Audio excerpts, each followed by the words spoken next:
Welcome everyone, Illustrator class নং 6 আপনাদের সবাইকে স্বাগতম। আজকের ক্লাসে আমরা আরও কিছু টুল সম্পর্কে ধারণা নিব। আমরা প্রথমে ইলাস্ট্রেটরে চলে যাই। তো আজকের প্রথমে আমরা যে টুলটি সম্পর্কে জানবো সেটা হচ্ছে রোটেশন টুল। রোটেশন টুলকে দেখানোর জন্য আমরা একটি শেপ নিই এবং এর কালার চেঞ্জ করে নিই। এরপরে যদি আমরা রোটেশন টুলকে সিলেক্ট করি, আপনারা দেখতে পাচ্ছেন তো দেখতে একটু অসুবিধা হচ্ছে। আমরা ফিল কালারটা আবার চেঞ্জ করে নিই।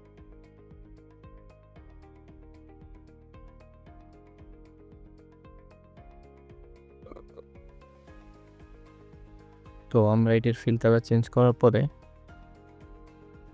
আমরা প্রথমে রোটেশন টুলে গেলে এখানে একটি পয়েন্টের মতন দেখা যাচ্ছে ছোট।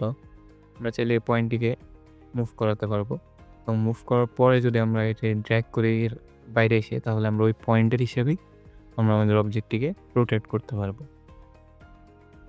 এই ছিল রোটেট টুল। রোটেট টুলের পরে হচ্ছে রিফ্লেক্ট টুল। রিফ্লেক্ট টুলের মাধ্যমে আমরা এরকম একই যেমন আমরা এটিকে রিফ্লেক্ট করতে পারবো আর কি, একটি পয়েন্ট নিয়ে সে অনুযায়ী আমরা একে রিফ্লেক্ট করতে পারবো। এই ছিল রোটেট টুল অ্যান্ড রিফ্লেক্ট টুল। তারপরে টুলে যদি আমরা আসি, এটা হচ্ছে স্কেল টুল। স্কেল টুলও সেম, আমরা প্রথমে একটি পয়েন্ট নিতে পারবো। ওই পয়েন্টের হিসেবে আমরা চাইলে আমাদের অবজেক্টটিকে প্রথমে সিলেক্ট করে নেব। দেখতে সিলেক্ট করবো স্কেল টুলে একটি পয়েন্ট নিয়ে এবং সেই হিসেবে আমরা চাইলে একে বড় ছোটো করতে পারবো, মানে যে পাথ রয়েছে সেখান থেকে। আমরা এর চাইলে ডিরেকশনও চেঞ্জ করতে পারবো।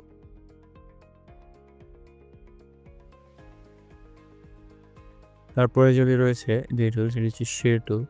এটি দিয়ে এটিও সেমভাবে প্রায় কাজ করে। আমরা প্রথমে একটি পয়েন্ট নেওয়ার পরে যদি আমরা আমাদের অ্যাঙ্কার পয়েন্টগুলো রয়েছে আমরা বিভিন্নভাবে অ্যাঙ্গেলগুলো চেঞ্জ করে উইথগুলোকে বিভিন্নভাবে চেঞ্জ করবো। তো এর জন্য আমরা প্রত্যেকবার চেঞ্জ করার জন্য কিন্তু আমাদেরকে প্রত্যেকবারই অ্যাঙ্কার পয়েন্ট নিতে হবে।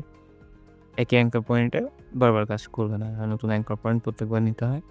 কারণ আমি যদি এখন ট্রাই করি তাহলে এখানে একটি অ্যাঙ্কার পয়েন্ট চলে আসবে, এই পয়েন্ট থেকে আমাদের শেপটি মুভ করবে। তো এই ছিল রোটেশন এবং শেয়ার টুল। তারপরে যদি আমরা আসি, আমি এটিকে ডিলিট করে নিই। তারপর আমরা আসি শেপ বিল্ডার টুলে। শেপ বিল্ডার টুলের জন্য আমরা প্রথমে শেপ নিয়ে নিই, ডিলিট। আমরা একটি কপি করার জন্য Ctrl+C দিয়ে কপি করে Ctrl+V দিতে পারি, অথবা অল প্রেস করে হোল্ড করে এটিকে ড্র্যাগ করলেই আমরা চাইলে কপি করতে পারি। তো এটি দুইটি এলিপস নিয়ে নিলাম। তো আপনারা যখন দুইটি এলিপস সিলেক্ট করবেন, তারপর যদি রাইট সাইডে দেখেন এখান থেকে আপনারা চাইলে এদেরকে অ্যালাইন করতে পারবেন এবং বিভিন্নভাবে এদেরকে অ্যালাইনমেন্টগুলো কন্ট্রোল করতে পারবেন। বিভিন্ন অপশন রয়েছে, 3 ডটে গেলে আরও অনেকগুলো অপশন পাওয়া যায়। এখান থেকে আপনারা বিভিন্ন অবজেক্টগুলো কন্ট্রোল করতে পারবেন। তারপর হচ্ছে পাথ ফাইন্ডার। এখান থেকে আপনার চাইলে দুটি অবজেক্টকে মার্জ করতে পারবেন বা একাধিক অবজেক্টকে মার্জ করতে পারবেন। প্রথমটি রয়েছে ইউনাইট, এটি দিলে দুটি অবজেক্ট ইউনাইটেড হয়ে যাবে। দেন রয়েছে ফন্ট মাইনার, যেই অবজেক্টটি সামনে থাকবে সেটিকে রিমুভ করে দেয়। যেমন আমাদের এই পাশের সার্কেলটি সামনে আছে, তাই আমরা যদি দুটিকে সিলেক্ট করে এটি দিই তাহলে এটি রিমুভ হয়ে যায়। তো আমরা যদি আমাদের এই অবজেক্টে সার্কেলটিকে সিলেক্ট করি এবং এটিকে যদি আমরা সামনে আনতে চাই, তো প্রথমে আমরা এটিকে রাইট ক্লিক করবো। দেন অ্যারেঞ্জ থেকে আমরা চাইলে ব্রিং টু ফ্রন্ট বা ফরওয়ার্ড করতে পারবো। আমি চাইলে আমরা শর্টকাট কি Ctrl+ যে থার্ড ব্র্যাকেটের ক্লোজিং পয়েন্ট রয়েছে সেটি দিয়ে আমরা আনতে হবে। এখন যদি আমরা একে করি তাহলে আমাদের এই পাশটা ক্রিয়েট হয়ে যাচ্ছে। তারপর রয়েছে ইন্টারসেক্ট। এটি দিলে যে পয়েন্টটুকু ইন্টারসেক্ট করবে তা শুধু রিমুভ হবে, আমরা এটিকে ইন্টারসেক্ট করে নিতে পারবো। তারপর রয়েছে ইন্টারসেক্টের যে এক্সক্লুড এরিয়া রয়েছে সেটি মানে যাবে, শুধু ইন্টারসেক্ট এরিয়াটা রিমুভ হবে এবং এক্সক্লুড এরিয়াটি থেকে যাবে। আমরা প্রথমে এটিকে মিডল অ্যালাইন করে ইন্টারসেক্ট করে দেব। তো এটি হচ্ছে শেপ। এইভাবে আপনারা চাইলে বিভিন্ন শেপ তৈরি করতে পারেন। তাছাড়াও আমরা চাইলে আরও বিভিন্নভাবে শেপ তৈরি করতে পারি। যেমন আমরা প্রথমে কয়েকটি শেপ নিয়ে নিই, নেওয়ার পরে আমরা এগুলোকে একটি একটির কাছাকাছি নিয়ে আসবো। তারপরে আমরা এগুলোকে সিলেক্ট করবো। তারপর আমাদের এখানে একটি অপশন রয়েছে শেপ বিল্ডার টুল বা Shift+M। শেপ বিল্ডার টুল দিয়ে যখন আপনার এর উপরে হভার করবেন দেখবেন এর এরিয়াগুলো চেঞ্জ হচ্ছে, এবং যদি আপনি অল প্রেস করেন তখন দেখবেন এটি প্লাস থেকে মাইনাস হয়ে যাচ্ছে।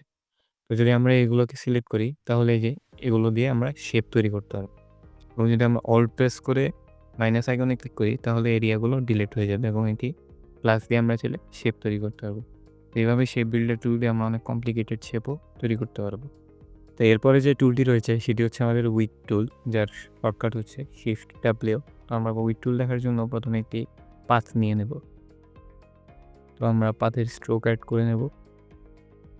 তারপরে আমরা যদি এটিকে আনসিলেক্ট করে আবার সিলেক্ট করি বা এমনি সিলেক্ট করা থাকা অবস্থায় আমরা যদি উইড টুলে যাই এবং যে অ্যাঙ্কার পয়েন্ট রয়েছে সেখানে আমরা ক্লিক করে যদি এটিকে রাইট সাইডে ড্র্যাগ করি তাহলে এটি অনেকটা মোটা হবে এবং আমরা লেফট সাইডে ক্লিক করলে চিকন হয়ে যাবে।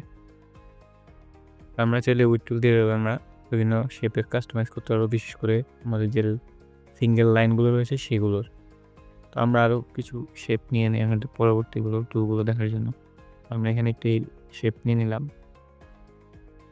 শেপ নেওয়ার পরে আমরা কিছু টেক্সটও নিয়ে নেব।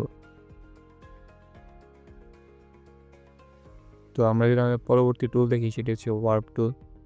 ওয়ার্প টুল দিয়ে আমরা চাইলে আমাদের যে শেপগুলো রয়েছে সেগুলোকে এক্সপ্যান্ড করতে পারবো এবং আমরা যদি অল প্রেস করে এগুলোকে মুভ করি তখন এদের আকার পরিবর্তন আমরা করতে পারবো। অল প্রেস করে আমাদের মাউস ড্র্যাগ করলে এবং শিফট প্রেস করে ড্র্যাগ করলে এটি একদিকে ছোটো বা বড় হবে।